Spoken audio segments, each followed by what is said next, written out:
Daily নিউজের খবরের জের, আর এই খবরের জেরে বোলপুরের গীত গ্রামে যে আঙুল লাগানোর ঘটনা ঘটেছিল, অগ্নিদগ্ধ হয়ে মৃত্যু হলো আরও একজনের, সরাসরি সেই ছবি কিন্তু বারবার দেখাচ্ছে ডেলি নিউজের পর্দায়। মৃতের নাম তোতা শেখ। বৃহস্পতিবার গভীর রাতের অন্ধকারে ঘুমন্ত অবস্থায় কে বা কারা কার্য পদার্থ দিয়ে আগুন ধরিয়ে দেবার অভিযোগ উঠেছিল।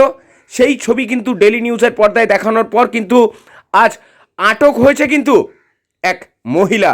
এই ঘটনায় একজনকে আটক, স্মৃতি বিবি, 30 বছর বয়স, তাকে কিন্তু আটক করেছে বোলপুর থানার পুলিশ। সরাসরি দেখছেন সেই ছবি। আজ শনিবার বর্তমানে বেসরকারি হাসপাতালে মৃত্যু হয়েছে তোতা শেখের। তার জন্য বিক্ষোভ দেখাচ্ছে মানুষেরা এখনো অবধি। সেই ছবি দেখুন।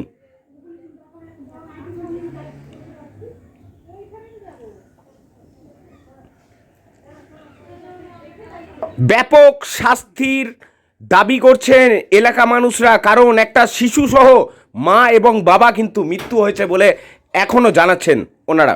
কি বলছেন সরাসরি শুনবো ডেলি নিউজের পর্দায়। বীরভূম থেকে মদন দালালের রিপোর্ট, ডেলি নিউজ।